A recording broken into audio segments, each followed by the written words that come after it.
Hello শিক্ষার্থীরা, welcome to School of Merit. School of মেরিটের online প্ল্যাটফর্মে চেনা অচেনা সকলকে স্বাগত জানাই।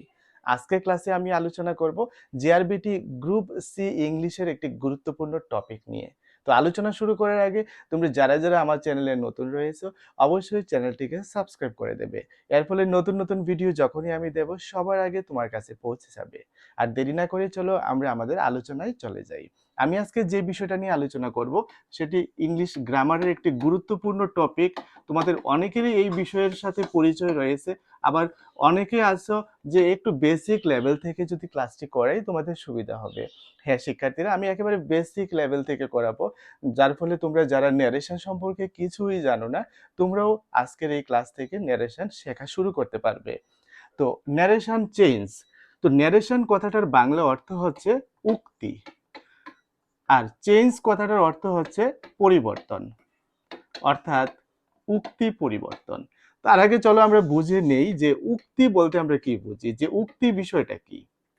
যেমন আমি যে কথা বলছি, আমার প্রত্যেকটা কথাই কিন্তু এক একটা উক্তি। এরকম ভাবে তুমি কথা বলতে পারো, সে কথা বলতে পারে, অর্থাৎ আমরা যা কিছু বলি এই সবগুলোই হচ্ছে এক একটা উক্তি। যেমন আমি একটা বাক্য লিখছি যে সে বলল আমি ভাত খাই। সে বলল আমি ভাত খাই।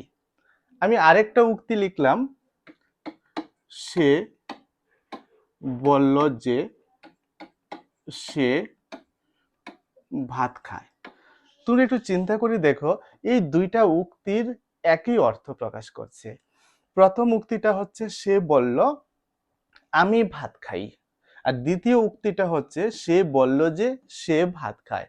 আলটিমেটলি ভাত কিন্তু আমি খাই না, ভাত সেই খায়। কিন্তু এই কথাটাকে দেখো আমি এখানে দুই ভাবে লিখেছি। প্রথম কথাটা যে আমি লিখেছি সে বলল কমা, উপরের দিকে যে কমাটা দিয়েছি এদিক দিয়ে দেখো একটা কমা দিয়েছি উপরের দিকে, এই দিকেও আবার একটা কমা দিয়েছি উপরের দিকে, এবং এই লেখাটাকে আমি একেবারে বন্দি করে রেখেছি, সংরক্ষণ করে রেখেছি, যাতে এই কথাটা কোনো রকম ভাবে নষ্ট না হয়। অর্থাৎ আমি এটাকে খুব যত্ন করে রেখেছি। তো এইভাবে আমরা যখন যত্ন করে রাখি, তোমরা দেখবে কবিরা মনীষীরা তারা যে কথাগুলো বলেন ওইগুলোকে আমরা এইভাবে যত্ন করে রাখি, কারণ এগুলো খুব মূল্যবান কথা, এগুলো কোনো পরিবর্তন করা যায় না।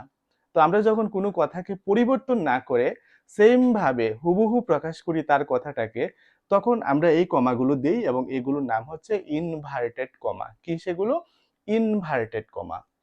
তো এখানে দেখো আমি ইনভার্টেড কমা ব্যবহার করেছি, এবং তার বক্তব্যটাকে হুবহু সে যেভাবে বলেছে সেইভাবে আমি এখানে লিখেছি। অর্থাৎ আমি ডিরেক্টলি লিখেছি, মানে সরাসরি প্রত্যক্ষভাবে আমি লিখেছি। অর্থাৎ সে যেভাবে বলেছে সেভাবে আমি লিখেছি।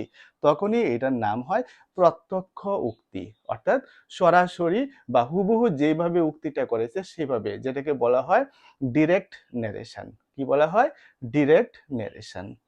আর একই উক্তিটাকে এখানে দেখো, সে বলল যে সে ভাত খায়, অথবা সে ভাত খেয়েছে। অর্থাৎ তার কথাটাকে আমি তার মতো করে না লিখে আমি আমার মতো করে লিখলাম এখানে দেখো। তখনই সেটা হয়ে গেছে কি পরোক্ষ উক্তি, অর্থাৎ সরাসরি বা প্রত্যক্ষভাবে সে যেভাবে বলল সেভাবে আমি লিখিনি বা বলিনি, আমি আমার নিজের মতো করে আমি এটাকে মডিফাই করে আমি লিখেছি, কিন্তু অর্থটা একই রেখেছি। অর্থাৎ এটা হচ্ছে পরোক্ষ উক্তি, যেটাকে আমরা ইংরেজিতে বলবো ইনডিরেক্ট ন্যারেশন। তাহলে এই উক্তি বা ন্যারেশন কয় ধরনের হচ্ছে? এই উক্তি বা ন্যারেশন আমরা পেলাম যে দুই ধরনের হচ্ছে। এক নাম্বার হচ্ছে ডিরেক্ট ন্যারেশন। ডিরেক্ট ন্যারেশনের বাংলাটা কি হবে? বাংলাটা হবে প্রত্যক্ষ উক্তি। এবং এই ডিরেক্ট ন্যারেশনের মধ্যে মূল বিষয়টা কি থাকবে? বক্তার কথাটার কোনো রকম পরিবর্তন হবে না। বক্তা যে কথাটা বলবে সেটাকে আমরা যত্ন করে একটা ইনভার্টেড কমার ভিতরে আমরা সংরক্ষণ করে রেখে দেব। আর দুই নাম্বার হচ্ছে কি ইন ডিরেক্ট ন্যারেশন। তাহলে ইনডিরেক্ট ন্যারেশনের বাংলা অর্থটা কি হবে? এটার বাংলা অর্থটা হবে পরোক্ষ উক্তি। অর্থাৎ বক্তার কথাটাকে আমরা বক্তা যেভাবে বলে সেভাবে না বলে আমি আমার নিজের মতো করে পরিবর্তন করে আমি বলবো, সেটাই হবে ইনডিরেক্ট ন্যারেশন বা পরোক্ষ উক্তি। আমি ইংরেজিতেও লিখতে পারি, যে কথাগুলো আমি বাংলাতে লিখলাম ডিরেক্ট এবং ইনডিরেক্ট, এটাকে আমি ইংরেজিতেও লিখতে পারি। কিরকম ভাবে? যেমন হি said, comma, inverted comma, I eat rice. আমি ভাত খাই। এবং এটাকে আমি লিখতে পারি he said that he ate rice. অর্থাৎ প্রথম সেন্টেন্সটা আমি যখন লিখলাম, আমি ইনভার্টেড কমা ব্যবহার করে লিখলাম, অর্থাৎ বক্তার বক্তব্যটাকে আমি সেম ভাবেই লিখলাম যেভাবে সে বলেছে। আর পরের বাক্যটাতে আমি কমা এবং ইনভার্টেড কমা তুলে দিয়ে আমার নিজের মতো করে আমি পরিবর্তন করে লিখলাম। আর নিজের মতো যখন পরিবর্তন করে লিখলাম, তখন দেখো কিছু কিছু ওয়ার্ড চেঞ্জ হয়ে গেছে। যেমন এই ন্যারেশনটার মধ্যে, অর্থাৎ ডিরেক্ট ন্যারেশনটার মধ্যে আই ছিল, কিন্তু ইনডিরেক্ট ন্যারেশনটাতে আইটা হি হয়ে গেছে। ডিরেক্ট ন্যারেশনটার মধ্যে ইট ছিল, কিন্তু ইনডাইরেক্ট ন্যারেশনটার মধ্যে ইটটা হয়ে গেছে এইট। তার মানে এটা ডিরেক্ট ন্যারেশনকে যখন আমরা ইনডাইরেক্ট ন্যারেশনে লিখি, তখন কিছু পরিবর্তন হয়ে যায়। সাবজেক্টের পরিবর্তন হয়ে যায়, অবজেক্টের পরিবর্তন হয়ে যায়, ভার্বের পরিবর্তন হয়ে যায়। এইভাবে যে পরিবর্তন হয়, এই পরিবর্তন হওয়ার জন্য কিছু নিয়ম রয়েছে। ওই নিয়মগুলো শিখাই মানে হচ্ছে ন্যারেশন শিখা। তো আমার ক্লাসে আমি সেই নিয়মগুলি তোমাদের শিখাবো, যে নিয়মগুলো শিখলে একটা ডিরেক্ট ন্যারেশনকে তুমি ইনডিরেক্ট ন্যারেশনে তুমি কনভার্ট করতে পারবে এবং গ্রামাটিক্যাল মিস্টেকগুলো তুমি অ্যাভয়েড করতে পারবে। যেমন কোথায় সাবজেক্টের পরিবর্তন কিভাবে হবে, ভার্বের পরিবর্তন কিভাবে হবে, তো ওইগুলোই তোমাকে শেখাতে হবে। তো ওইগুলো শেখার আগে চলো আমরা আরেকটা বেসিক বিষয় শিখে নিই। এই যে ডিরেক্ট ন্যারেশনগুলো আমরা এতক্ষণ দেখলাম, যেমন she said, comma, inverted comma, I go to school, এবং ইনভার্টেড কমা আমি ক্লোজ করলাম। এখানে লক্ষ্য করো দুইটা পার্ট রয়েছে পুরো নেরেশনটার মধ্যে। দুইটা পার্ট মানে এখানে দুইটা সেন্টেন্স রয়েছে। যেমন একটা সেন্টেন্স হচ্ছে she said এবং আরেকটা সেন্টেন্স হচ্ছে I go to school। তাহলে কয়টা সেন্টেন্স? দুইটা সেন্টেন্স। আর সেন্টেন্সকেই বলা হয় স্পিচ। কি বলা হয়? সেন্টেন্স মানে হচ্ছে আরেকটা স্পিচ। সেন্টেন্স মানে বাক্য, স্পিচ মানেও বাক্য। তো এখানে যেহেতু দুইটা সেন্টেন্স রয়েছে, দুইটা সেন্টেন্সের আলাদা আলাদা নাম রয়েছে। প্রথম যে সেন্টেন্সটা, এটার নাম হচ্ছে রিপোর্টিং স্পিচ, এবং পরের যে সেন্টেন্সটা যেটা ইনভার্টেড কমার ভিতরে রয়েছে, ওইটার নাম হচ্ছে রিপোর্টেড স্পিচ। তাহলে আমরা একটা নতুন বিষয় শিখলাম, যে একটা ডিরেক্ট নারেশনের মধ্যে দুইটা স্পিচ থাকে, দুইটা স্পিচের মধ্যে একটা স্পিচ থাকে ইনভার্টেড কমার ভিতরে এবং আরেকটা স্পিচ থাকে ইনভার্টেড কমার বাইরে। তো যেটা ইনভার্টেড কমার ভিতরে থাকে ওইটার নাম হবে রিপোর্টেড স্পিচ, আর যেটা ইনভার্টেড কমার বাইরে থাকে ওইটার নাম হবে রিপোর্টিং স্পিচ। আর একটা সেন্টেন্স, একটা স্পিচ মানে ওইটার মধ্যে কি থাকবে? সাবজেক্ট থাকবে, ভার্ব থাকবে, অবজেক্ট থাকবে। অবজেক্ট থাকতেও পারে, নাও থাকতে পারে, কিন্তু সাবজেক্ট এবং ভার্ব তো কম্পালসারি থাকবেই না। তো এখানেও দেখো she said, এই যে স্পিচ বা সেন্টেন্সটা, এটার মধ্যে সাবজেক্ট আছে এবং ভার্ব আছে।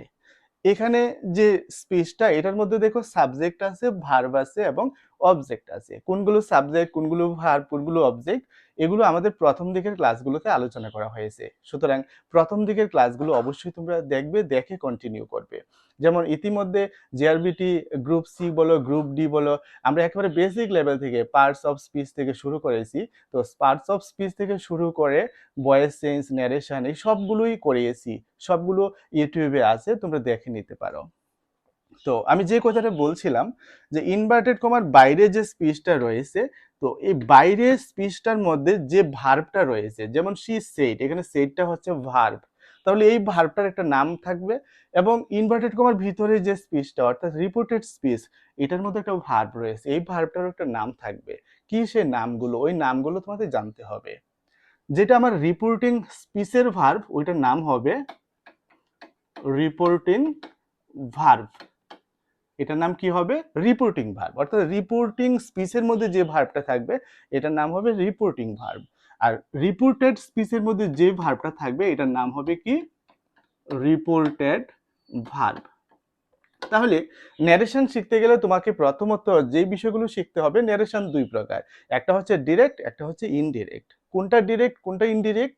যেটার মধ্যে ইনভার্টেড কমা থাকবে সেটা হবে ডিরেক্ট, আর যেটার মধ্যে ইনভার্টেড কমা থাকবে না সেটা হবে ইনডিরেক্ট। এবার দুই নাম্বার হচ্ছে, যখন একটা ডিরেক্ট ন্যারেশন হবে, সে ডিরেক্ট ন্যারেশনের কয়টা পার্ট থাকবে? দুইটো পার্ট থাকবে। একটা পার্ট থাকবে ইনভার্টেড কমার ভিতরে, একটা থাকবে বাইরে। ইনভার্টেড কমার ভিতরে যেটা থাকবে এটার নাম হচ্ছে কি রিপোর্টেড স্পেস, আর যেটা ইনভার্টেড কমার বাইরে থাকবে এটার নাম কি রিপোর্টিং স্পেস। তাহলে যেহেতু এখানে দুইটা স্পিচ থাকছে, দুইটা স্পিচে দুইটা আলাদা আলাদা ভার্ব থাকছে, রিপোর্টিং স্পিচে যে ভার্বটা থাকছে সেটার নাম হচ্ছে রিপোর্টিং ভার্ব, আর রিপোর্টেড স্পিচে যে ভার্বটা থাকছে সেটার নাম হচ্ছে রিপোর্টেড ভার্ব। আশা করি বুঝতে পেরেছো। তাহলে এগুলো হচ্ছে বেসিক কনসেপ্ট। এই বেসিক কনসেপ্টগুলো যখন তুমি শিখবে, এরপর যখন আমি ন্যারেশন তোমাকে করাবো, ন্যারেশন চেঞ্জ করাবো, তখন আমি কিন্তু কথায় কথায় বলবো রিপোর্টিং স্পিচ, রিপোর্টেড স্পিচ। তখন আমি কোনটা রিপোর্টিং স্পিচ বুঝাচ্ছি, কোনটাকে রিপোর্টেড ভার্ব বুঝাচ্ছি, তখন কিন্তু তুমি সহজে বুঝতে পারবে। আর এগুলো তোমাকে অবশ্যই বুঝতে হবে। চলো আমরা এবার দেখে নিই যে কিভাবে আমরা ন্যারেশন চেঞ্জ করব। তো তোমরা প্রত্যেকে সেন্টেন্স সম্পর্কে তোমাদের ধারণা রয়েছে। আমাদের কিন্তু সেন্টেন্স 5 প্রকার রয়েছে।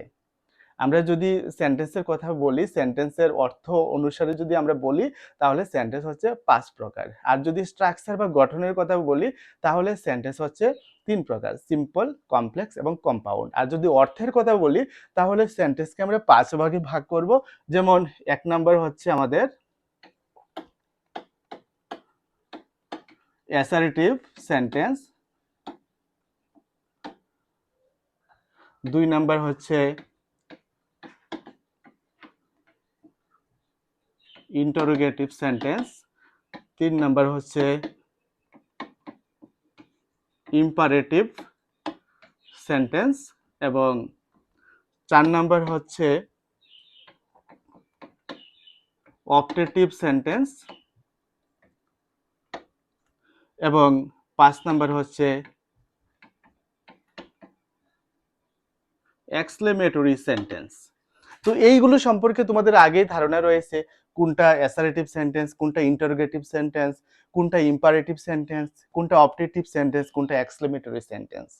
যদি ধারণা না থাকে তাহলে জিআরবিটি গ্রুপ ডি এর জন্য আরেকটি ইংলিশ ক্লাস রয়েছে যে সেন্টেন্স, ওই সেন্টেন্সের ক্লাসটা তোমাদের ভালোভাবে দেখতে হবে, বুঝতে হবে। তারপরে আমি ন্যারেশনটা শুরু করার আগে আমি একটু তোমাদেরকে কনসেপ্ট দিয়ে দিচ্ছি। অ্যাসার্টিভ সেন্টেন্স কোনগুলো? যে সেন্টেন্সগুলোতে শুধুমাত্র একটা স্টেটমেন্ট প্রকাশ করা হবে, একটা বিবৃতি প্রকাশ করা হবে। যেমন আমি কোনো একটা বিষয় সম্পর্কে বর্ণনা করলাম, সেগুলো অ্যাসার্টিভ সেন্টেন্সে বর্ণনা করা হয়। ইন্টারোগেটিভ কোনগুলা? যেগুলো দিয়ে কোনো প্রশ্ন করা হয়, একটা কোশ্চেন মার্ক থাকে, সেগুলো হচ্ছে কি ইন্টারোগেটিভ। ইম্পারেটিভ কোনগুলো? যেই সেন্টেন্সগুলো দিয়ে কোনো আদেশ, উপদেশ, অনুরোধ এগুলো প্রকাশ করে, সেগুলো হচ্ছে ইম্পারেটিভ সেন্টেন্স। অপটেটিভ সেন্টেন্স কোনগুলো? যেই সেন্টেন্সগুলো দিয়ে মনের ইচ্ছা, আকাঙ্ক্ষা, প্রার্থনা এগুলো প্রকাশ পায়, সেগুলো হচ্ছে অপটেটিভ সেন্টেন্স। এক্সক্লেমেটরি সেন্টেন্স কোনগুলো? যে সেন্টেন্সগুলো দিয়ে কোনো বিস্ময় প্রকাশ করা হয়, কোনো একটা আশ্চর্য প্রকাশ করা হয়, অর্থাৎ সেন্টেন্সগুলোর মধ্যে একটা এক্সক্লেমেটরি সাইন থাকবে, এই প্রত্যেকটাই হচ্ছে এক্সক্লেমেটরি সেন্টেন্স। তো এই যে 5 প্রকার সেন্টেন্স রয়েছে, 5 প্রকার সেন্টেন্সের ন্যারেশন চেঞ্জ করার নিয়ম আলাদা আলাদা হবে। তো সবগুলোই তোমাদের শিখতে হবে। তো আমি প্রথমত তোমাদেরকে অ্যাসার্টিভ সেন্টেন্সের উপরে একটু বেসিক দেখিয়ে দিচ্ছি। যদিও আজকের ক্লাসে অ্যাসার্টিভ সেন্টেন্স আমি শেষ করতে পারবো না, ক্লাসটা অনেক লম্বা হয়ে যাবে। আমি একটু বেসিক তোমাদেরকে দেখিয়ে দিচ্ছি অ্যাসার্টিভ সেন্টেন্সের উপরে। তো এখন আমরা দেখছি যে অ্যাসার্টিভ সেন্টেন্স, একটা অ্যাসার্টিভ সেন্টেন্স আমরা কিভাবে ন্যারেশন চেঞ্জ করব। সাপোজ একটা sentence, she says comma inverted comma I go to school. তো অ্যাসার্টিভ সেন্টেন্স কোনটা থাকবে? ইনভার্টেড কমার ভিতরের অংশটা না বাইরের অংশটা? সবসময় তোমরা দেখবে যে ইনভার্টেড কমার ভিতরের অংশটা কোন সেন্টেন্সে আছে। ওই ইনভার্টেড কমার ভিতরেটা যদি ইন্টারোগেটিভে থাকে, তাহলে ইন্টারোগেটিভ সেন্টেন্সের নিয়ম অনুসারে ন্যারেশন চেঞ্জ করতে হবে। ইনভার্টেড কমার ভিতরেটা যদি অ্যাসার্টিভে থাকে, তাহলে অ্যাসার্টিভ সেন্টেন্সের নিয়ম অনুসারে ন্যারেশন চেঞ্জ করতে হবে। তাহলে she says comma inverted comma I go to school, এখানে সাবজেক্ট রয়েছে, ভার্ব রয়েছে, অবজেক্ট রয়েছে। যে সেন্টেন্সগুলোতে সাবজেক্ট যুগ ভার্ব যুগ অবজেক্ট থাকে, ওই সেন্টেন্সগুলোই সাধারণত অ্যাসার্টিভ সেন্টেন্স, এবং এই সেন্টেন্সগুলো দিয়ে একটা বিবৃতি প্রকাশ করা হয়, একটা স্টেটমেন্ট বা একটা ঘটনার বর্ণনা দেওয়া হয়। তাহলে এটা হচ্ছে একটা অ্যাসার্টিভ সেন্টেন্স। তো তো একটা অ্যাসার্টিভ সেন্টেন্সকে কিভাবে আমরা ডিরেক্ট থেকে ইনডাইরেক্ট ন্যারেশনে আমরা কনভার্ট করব সেটাই তোমাদের দেখাচ্ছি। তো এই অ্যাসার্টিভ সেন্টেন্সের মধ্যে এই যে ভার্বটা, এই ভার্বটার নাম কি? একটু আগে আমি বলেছি এটার নাম হচ্ছে রিপোর্টিং ভার্ব। এই রিপোর্টিং ভার্বটা যদি প্রেজেন্ট টেন্স বা ফিউচার টেন্সে থাকে, আর রিপোর্টিং ভার্বটা যদি পাস্ট টেন্সে থাকে, ওই দুইটার উপরেই আমার ন্যারেশন চেঞ্জটা নির্ভর করে। অর্থাৎ যদি এটা প্রেজেন্ট টেন্স বা ফিউচার টেন্সে থাকে তাহলে ন্যারেশন চেঞ্জটা একটা নিয়মে হবে, আর এটা যদি পাস্ট টেন্সে থাকে তাহলে ন্যারেশন চেঞ্জটা পরিবর্তন হয়ে যাবে, অন্য একটা নিয়মে চলে যাবে। তাহলে এখানে দেখো সেইস আছে, তো সে থাকা বা সেইস থাকা সেটা হচ্ছে প্রেজেন্ট, আর যদি এখানে সে বা সেইস না থেকে যদি সেইড থাকে তখন সেটা হয়ে যাবে কি পাস্ট। তাহলে এটা হচ্ছে আমার প্রেজেন্ট। যদি এটা প্রেজেন্ট থাকে তাহলে বলা হয়েছে আমার রিপোর্টের যে স্পিচটা এটা টেন্সের কোনো পরিবর্তন হবে না। টেন্সের পরিবর্তন হবে না মানে কি, এখানে ভার্বের কোনো পরিবর্তন হবে না। ভার্বটাকে প্রেজেন্ট থেকে পাস্ট নিতে হবে না, বা এটাকে পাস্ট পার্টিসিপল করতে হবে না। অর্থাৎ আমার এক টেন্স থেকে আরেক টেন্সে নিতে হবে না, যে টেন্সে আছে এটা সেম টেন্সে থাকবে। অর্থাৎ এটা আছে আই গো টু স্কুল, এটা প্রেজেন্ট টেন্সে আছে, তার মানে এটা প্রেজেন্ট টেন্সেই থাকবে। এটা প্রেজেন্ট টেন্স থেকে এটা পাস্ট টেন্স করতে হবে না। আশা করি বুঝতে পেরেছো। চলো আমরা ন্যারেশনটা চেঞ্জ করি এবং করতে গিয়ে যে নিয়মগুলো আসছে সেই নিয়মগুলো তোমাদেরকে বুঝিয়ে দেই। তাহলে এটা ন্যারেশন চেঞ্জ করতে গেলে আমাকে প্রথমত সাবজেক্টটা সেমই থাকবে, সেইসটা সেইসই থাকবে। সে থাকুক সেইস থাকুক এটার কোনো পরিবর্তন হবে না, যেটা থাকবে সেটাই থাকবে। এবার আমার কাজ হবে কমা এবং ইনভার্টেড কমাটাকে তুলে দেওয়া। তো কমা এবং ইনভার্টেড কমা তুলতে গেলে আমাকে এখানে কি করতে হবে, একটা লিঙ্কার ব্যবহার করতে হবে। অর্থাৎ এই দুইটা সেন্টেন্সকে যুক্ত করার জন্য একটা ওয়ার্ড ব্যবহার করতে হবে, যেগুলো হচ্ছে আমরা যে পার্টস অফ স্পিচ পড়েছি ওইখানে আমরা কনজাংশন একটা পার্ট পড়েছি। দুইটা সেন্টেন্সকে যুক্ত করতে আমরা কনজাংশন ব্যবহার করি। তো এই ক্ষেত্রে আমি একটা কনজাংশন ব্যবহার করব, যেটা হচ্ছে ড্যাট। কনজাংশনটা কি? ড্যাট। তাহলে শি সেজ ড্যাট। এইবার এই সাবজেক্টটা পরিবর্তন হয়ে যাবে। এই সাবজেক্টটা কিভাবে পরিবর্তন হবে? এই সাবজেক্টটা পরিবর্তন হবে আমার রিপোর্টিং স্পিচের সাবজেক্টের সাথে মিলিয়ে। আমি যদি একটু বাংলায় চিন্তা করি ন্যারেশনটা, দেখো এটা খুব সহজ হয়ে যাবে যে সাবজেক্টটা পরিবর্তন হয়ে কি হবে। যেমন বাংলায় চিন্তা করলে শি সেজ, সে বলে আমি বিদ্যালয়ে যাই। এবার যদি এটা আমার মতো করে বলি, সে বলে যে সে বিদ্যালয়ে যায়, তাহলে আমিটা কি হয়ে যায়? সে হয়ে যায়। তার মানে আমি হচ্ছে আই, সে হচ্ছে হি বা সি। এবার হি হবে না সি হবে সেটা নির্ভর করবে এখানে হি আছে না সি আছে, বা এখানে ছেলের নাম আছে না মেয়ের নাম আছে। তাহলে এখানে সি আছে, তাহলে এখানে হবে কি সি। আর 99% ক্ষেত্রে এখানে সাবজেক্টটা যা থাকে সেই অনুসারে এটা পরিবর্তন হয়ে হয়। এখানে সি থাকলে এখানে সি হয়, এখানে হি থাকলে এখানে হি হয়, এখানে রাম থাকলে হি হয়, এখানে রীতা থাকলে সি হয়। অর্থাৎ আমার এখানে সাবজেক্টটা যা থাকে সে অনুসারে এখানে হয় 99%। তবে একটু বাংলাটা চিন্তা করে নিলে এটা ভুল হয় না, কারণ 1% রয়েছে যে এখানে সি থাকলেই এখানে সি হবে এমন কোনো কথা না। সেটা নির্ভর করবে আমার অর্থটার উপরে। তাহলে আইটা কি হবে? সি। এবার 2 নাম্বার, ভার্বের টেন্সের কোনো পরিবর্তন হবে না, অর্থাৎ গোটাকে আমার ওয়েন্ট লিখতে হবে না। তাহলে কি করতে হবে? আমাকে সাবজেক্টের সাথে মিলিয়ে ভার্বটা লিখতে হবে। তো আই এর সাথে গো হয়েছে, কিন্তু সি এর সাথে গো হবে না, সি এর সাথে কি হবে? গোস হবে। কেন গোস হবে? এটা আমরা টেন্সে পড়েছি, প্রেজেন্ট ইনডিফিনিট টেন্সে সাবজেক্টটা যখন থার্ড পারসন সিঙ্গুলার নাম্বার হয় তখন ভার্বের শেষে এস অথবা ইএস আমাকে ব্যবহার করতে হয়। তো এখানে সাবজেক্টটা ছিল ফার্স্ট পারসন আই, যার কারণে গো হয়েছে, কিন্তু এখানে সাবজেক্টটা হয়েছে কি, এখানে সাবজেক্টটা হয়েছে থার্ড পারসন এবং সিঙ্গুলার নাম্বার, এই কারণে এখানে গো এর সাথে ইএস লিখতে হয়েছে। এবার বাকিটা ঠিক থাকবে, টু স্কুল। আশা করি বুঝতে পেরেছো। তাহলে আমি ডিরেক্ট ন্যারেশন থেকে ইনডাইরেক্ট ন্যারেশন আমি করে নিলাম। তো এইগুলোর উপরে আমি একটা বিস্তারিত ডিটেলস ক্লাস করব। আমি শুধুমাত্র একটা এক্সাম্পল তোমাকে দেখিয়ে দিয়েছি যে এইভাবে একটা ডিরেক্ট ন্যারেশনকে ইনডাইরেক্ট ন্যারেশনে করতে হয়। আমাদের আগামী দিন যে ক্লাসটা থাকবে সেই ক্লাসটা হবে অ্যাসার্টিভ সেন্টেন্সকে কিভাবে আমরা ন্যারেশন চেঞ্জ করব। অ্যাসার্টিভ সেন্টেন্সের মধ্যে এখানে রিপোর্টিং ভার্বটা প্রেজেন্ট টেন্সে থাকলে কিভাবে করব, রিপোর্টিং ভার্বটা পাস্ট টেন্সে থাকলে কিভাবে করব, সম্পূর্ণ নিয়মগুলো ডিসকাস করে আমি ন্যারেশন চেঞ্জের এই ক্লাসটা করব, যেটা অ্যাসার্টিভ সেন্টেন্সের উপরে। তাহলে আজকের ক্লাসটা আমি আর লেন্দি করছি না। অবশ্যই তোমরা নেক্সট ক্লাসটা দেখবে। নেক্সট ক্লাসটা দেখলে ন্যারেশনের মধ্যে অ্যাসার্টিভ সেন্টেন্সের যা নিয়ম আছে, কি কি ব্যতিক্রমী নিয়ম আছে সবগুলো শিখতে পারবে এবং অবশ্যই পরীক্ষাতে যে ধরনের প্রশ্ন আসে, বিগত বছরের পরীক্ষাতে কোন ধরনের কোশ্চেন এসেছিল সেগুলো আমি সলভ করে দেওয়ার চেষ্টা করব। তাহলে আজকের ক্লাস এখানে শেষ করছি। প্রত্যেকে ভালো থাকবে, সুস্থ থাকবে এবং আগামী ক্লাসটি অবশ্যই দেখবে।